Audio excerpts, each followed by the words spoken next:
नमस्कार साथियों, जैसा कि आप सभी को पता है कि यूपी कांस्टेबल भर्ती 2026 से जो कि 8, 9 और 10 जून 2026 को परीक्षा आयोजित कराई गई थी। लगातार जो है आंसर की कल यहाँ पे सभी को इंतजार है और इसी बीच यहाँ पे एक बड़ी अपडेट देखने को मिली है, जो कि आपके आंसर की को लेकर के यहाँ पे अपडेट आ चुकी है। आंसर की आने के बाद 100 वाला पहुंचा 90 पर। कट ऑफ का जो खेल है अब जाकर के यहाँ पे शुरू होगा, क्योंकि देखिए जब आंसर की आपकी नहीं आई रहती है तब और उसके बाद से आंसर की आने के बाद जो है जो मार्क्स में कमियां देखने को मिलती हैं उसको लेकर के साथ ही साथ यहाँ पे बात करने वाले हैं कि कितने नंबर वाले यहाँ पे फिजिकल की तैयारी यहाँ पे शुरू करेंगे। कट ऑफ आपका जो है सेफ स्कोर हम लोग यहाँ पे देखने वाले हैं, ठीक है। यानी कि आपने कितने प्रश्नों को अटेम्प्ट किया है और आपके कितने यहाँ पे सही हुए हैं। नॉर्मलाइजेशन की अगर बात करें यहाँ पे 10 से 15 अंकों की यहाँ पे बड़ा ताल शिफ्ट में देखने को आपको मिलने वाली पूरी अपडेट आपको इस वीडियो में मिलने वाली है। पूरी जानकारी आपको इस वीडियो में देने वाले हैं। चलिए एक बार देख लेते हैं। सबसे पहले तो यहाँ पे देखिए, यहाँ पे अगर ऑफिशियल आंसर की को लेकर के, ठीक है, ऑफिशियल यहाँ पे आंसर की को लेकर के अगर बात करें, जैसा कि आपको पता है 8, 9 और 10 3 दिन आपकी परीक्षा चली है और 3 दिन परीक्षा के लिए अगर देखा जाए तो लगभग यहाँ पे देखेंगे आप तो 10 तारीख को परीक्षा समाप्त हुआ है, लगभग 5 दिन आपकी परीक्षा समाप्त हुए हो गया। लेकिन इस हिसाब से देखेंगे तो लगभग 8 दिन आपकी जो है मतलब कि परीक्षा शुरू हुए हो गया था, कंप्लीट हो गया, यानी कि 8 दिन हो गया अगर यहाँ पे 8 तारीख से देखेंगे तो 8 दिन हो गया। वैसे भी आपको पता है अभी हम यूपी एसआई को लेकर के बात करें, अभी जल्दी आपकी जो है भर्ती प्रक्रिया यानी कि मार्च में ही आयोजित कराई गई थी 14 और 15 मार्च को, लेकिन उसका जो आंसर की आया था वो 10 दिन में आपको जारी कर दिया गया था। यूपी होमगार्ड की अगर बात करें यहाँ पे, यूपी होमगार्ड की अगर बात करें यहाँ पे तो लगभग जो आपका आंसर की जारी किया गया था वो 13 दिनों में आंसर किया गया था। तो ऐसे में अगर आप देखेंगे तो इसमें यूपी कांस्टेबल हैं, यूपी कांस्टेबल का जो है यहाँ पे अगर आंसर की को लेकर के बात करें, जो चीज़ें आ रही हैं आजकल हुआ है, लेकिन अगर इसमें देखेंगे आप तो लगभग 17, 18, ठीक है, अगर समय से आएगा तब, अन्यथा 20 तक जो है आपको देखने को मिलेगा। लेकिन उम्मीद है कि जल्द ही आपको जो आंसर की देखने को मिलेगी, क्योंकि उस पर जो है आपत्तियाँ भी ली जाएंगी, ठीक है, आपत्तियाँ भी यहाँ पे ली जाएंगी, क्योंकि कई सारे प्रश्न जो है यहाँ पे आपत्तियाँ दर्ज की जाएंगी, क्योंकि जब आयोग यहाँ पे आंसर की जो है वो जारी करेगा तो उसमें जो है आपत्तियाँ ली जाएंगी और आपत्तियों के भी आप सभी के जो यहाँ पे बोनस जो है अंक जो है वो आपको मिलने वाले हैं वहाँ पे, ठीक है। नॉर्मलाइजेशन की प्रक्रिया भी आपकी जो है अपनाई जाएगी, लेकिन सबसे ज़रूरी ये है कि कितना मतलब कि नॉर्मलाइजेशन में फ़ायदा होगा। लगभग 10 से 15 अंक का जो है यहाँ पर आपको नॉर्मलाइजेशन में फ़ायदा आपको मिलने वाला है। वो ऑल शिफ्ट की हम बात कर रहे हैं, ठीक, यहाँ पे ऑल शिफ्ट की बात कर रहे हैं, चाहे वो 8 हो, 9 हो, 10 तारीख को, ठीक है, यानी कि डबल यहाँ पे 2 शिफ्ट आपकी कराई गई थी प्रत्येक दिन में। तो मान के चलिए कि लगभग 20 के पहले आंसर की आपका जो है वो संभव है, यानी कि 20 जून 2026 के पहले, ठीक, 2026 के पहले आपका आंसर की। और उसके बाद से आपत्तियों के लिए कुछ महत्वपूर्ण चीज़ें हैं, जैसे प्रोविजनल आंसर की पर आपत्ति को मौका आपको मिलेगा, ठीक है, चाहे वो 4 ही दिन मिले चाहे वो 5 दिन मिले। आपत्ति दर्ज करने की अंतिम तिथि के बाद फाइनल आंसर की आपकी जारी की जाएगी, ठीक है। फाइनल आंसर की के आधार पर ही रिजल्ट यहाँ पे तैयार होगा और केवल अधिकारी वेबसाइट पर दी गई जानकारी पर यहाँ पे आपको भरोसा करना। लेकिन एक चीज़ यहाँ पे ध्यान रखिएगा, देखिए फाइनल आंसर की अगर हम लोग बात करें तो फाइनल आंसर की आपका जो है रिजल्ट के समय, रिजल्ट कहें तो रिजल्ट के समय जो है आपको देखने को मिलेगा, उसके पहले आपको नहीं देखने को मिलेगा। आपको पता है चाहे वो यूपीएसआई का देख लीजिए, यूपी होमगार्ड का देख लीजिए, यूपी होमगार्ड का भी फाइनल आंसर नहीं, उसी के साथ यानी कि डीबी पीएचडी में जितने लोग यहाँ पे सेलेक्ट किए जाएंगे, शॉर्ट लिस्टेड किए जाएंगे, उस हिसाब से जो आगे की प्रक्रिया होगी। और इसमें भी 2.5 गुना जो कैंडिडेट को लगभग 81,700 के आसपास कैंडिडेट को यहाँ पे शॉर्ट लिस्ट किया जाएगा डीबी पीएचडी में। तो आंसर जो है कम से कम 20 के पहले, ठीक है, 20 के यहाँ पे पहले आपका जो है वो देखने को यहाँ पे आपको मिलने वाला है, ठीक। तो ये चीज़ें हो गई। अब देखिए यहाँ पे जो नॉर्मलाइजेशन की प्रक्रिया है, अभी हमने जैसे आपसे बताया था कि नॉर्मलाइजेशन में कम से कम 10 से यहाँ पे 15 अंक जो है बढ़त यहाँ पे देखने को मिलेगी।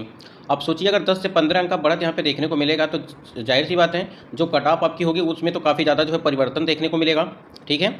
और वैसे भी अभी आंसर की जारी नहीं की गई है, तो आंसर की आने के बाद वैसे भी जो है कई सारे कैंडिडेट के जो 100 पे होंगे वो 90 पे आ जाएंगे, 80 पे आ जाएंगे, 85 पे कोई आ जाएगा, ठीक है। 150 प्रश्न आपके थे। अब 150 प्रश्नों में नेगेटिव मार्किंग तो था नहीं, इसलिए सभी लोगों ने 150 प्रश्नों को अटेम्प्ट किया है और अच्छा खासा कोई 118 लाया है, कोई 120 प्रश्न किए हैं, कोई 125 प्रश्न किया हुआ है, ठीक है, किसी का 130 भी होगा, किसी का 100 यहाँ पे 40 भी होगा, ठीक है। ऐसे में तो ये जो चीज़ हो गई आपकी जो है आपने अटेम्प्ट कितना किया, आपके सही कितने हो रहे हैं अभी तक। लेकिन फाइनल आंसर की आने के बाद मतलब कि जो आपका आधिकारिक जो आंसर की होगा उसके आने के बाद आप सभी के मार्क्स में कमियां आपको जरूर देखने को मिलेंगी, इस बात को आप ध्यान रखेंगे। बहुत ही ऐसे कमी लोग होते हैं जिनके मार्क्स में बढ़त आपको देखने को मिलेगी। जैसे अगर आपने 150 प्रश्न यहाँ पे अटेम्प्ट किया है और आपने अभी तक मिलान किया है तो 101 आ रहा है, किसी का 100 आ रहा है। जैसे ही आपकी आंसर की जारी की जाएगी तो कुछ ना कुछ कमियाँ देखने को मिलेगी, किसी का 95 हो जाएगा, किसी का 98 हो जाएगा, ऐसे मतलब की चीज़ें देखने को मिलती हैं और ये बहुत बार ऐसा होता है। और देखिए सबसे बड़ी चीज़ तो यहाँ पे ये है कि कैंडिडेट काफ़ी ज़्यादा हैं, ठीक है। कैंडिडेट आपको पता है कि लगभग 28 लाख यहाँ पे 86,798 टोटल यहाँ पे आवेदन आपके आए हुए थे, ठीक। आवेदन आए हुए थे 32,679 के लिए, ठीक। ये टोटल पद हैं अलग अलग। तो इसमें से परीक्षा में सिर्फ और सिर्फ 21,000 ही कैंडिडेट यहाँ पे जो है उपस्थित हुए थे, इतना, ठीक है। यानी कि लगभग 75.98% यहाँ पे, यानी कि लगभग टोटल देखिए तो 76% उपस्थिति आपकी बनी हुई थी, ठीक है। तो कैंडिडेट काफ़ी ज़्यादा हैं और वैकेंसी आपकी इतनी है, फिर भी कंपटीशन यहाँ पे तगड़ा है। और एक चीज़ ध्यान रखिएगा, चाहे वो जनरल की बात करिए, ओबीसी की बात करिए, ठीक है, ईडब्ल्यूएस की बात करिए, एससी की बात करिए, एसटी की बात करिए, सभी में जो है कट ऑफ आपकी अच्छी खासी जाने वाली है। क्योंकि आपने देखा होगा यूपीएसआई का कट ऑफ, ठीक है, डीबीपीएसटी की कट ऑफ को लेकर के बात की गई, ठीक है, 369.87 के आसपास गई थी यहाँ पे जो आपका यूपीएसआई का था। अब उसमें की एक वैकेंसी कम थी, बिल्कुल वैकेंसी कम थी, लेकिन अगर आप यहाँ पे 60,244 की भर्ती देखेंगे तो वहाँ पर भी कट ऑफ आपकी अच्छी खासी गई थी। और डीबीपीएसटी की कट ऑफ से, ठीक है, डीबीपीएसटी की कट ऑफ से जो आपका फाइनल कट ऑफ था उसमें कम से कम 10 से 15 अंक, ठीक है, यहाँ पे कम या ज़्यादा 20-20 अंक का जो है अंतर देखने को मिला था।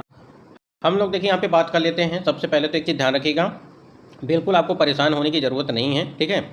अब ऐसा नहीं है कि जो आपको ये देख रहे हैं यहाँ पे तो 125 बताएगा तो 125 ही होगा, कम या ज़्यादा होगा, इस बात को ध्यान रखेंगे। जनरल में अगर आपने 125 प्रश्नों को सही किया है तो आप सुरक्षित हैं। ओबीसी में 122 प्रश्न अगर आप सुरक्षित हैं, ईडब्ल्यूएस में 118 प्रश्न हैं तो सुरक्षित हैं, ठीक है। एससी में 114 यहाँ प्रश्न सही है तो सुरक्षित है। एसटी की बात करें तो 105 प्लस यहाँ पे क्वेश्चन जब आपके सही हैं तो वो सुरक्षित है, क्योंकि देखिए यहाँ पे नेगेटिव मार्किंग नहीं थी तो यहाँ पे नंबर कटने का कोई सवाल ही नहीं है, ठीक है। जबकि 60,244 में आपका जो है वहाँ पर नेगेटिव मार्किंग थी, फिर भी आपकी जो है फाइनल जो कट ऑफ गई थी वहाँ पर मतलब कि 214 के आसपास जो है डीबीपीएसटी को लेकर के कट ऑफ आपकी देखिए यहाँ पे 214.94 गई थी और 225 आपकी फाइनल कट ऑफ यहाँ पे गई थी पुरुष के लिए। और 17 यहाँ पे लगभग 11 से लगभग 12 अंकों का बढ़त यहाँ पे देखने को मिला। और इसी प्रकार से जैसा भी हमने आपको बताया था एसटी में देखिए आप 146.73 गया था और 170 आपका जो फाइनल गया था ये डीबीपीएसटी के लिए था। और यहाँ पे देखिए दोनों में अंतर, ठीक है, ये दोनों में अंतर आप देखेंगे तो लगभग 23.30 यानी कि 23 अंक का जो है यहाँ पे अंतर देखने को मिला था आपकी डीबीपीएसटी की कट ऑफ से और यहाँ पे आप देखेंगे फाइनल कट ऑफ से।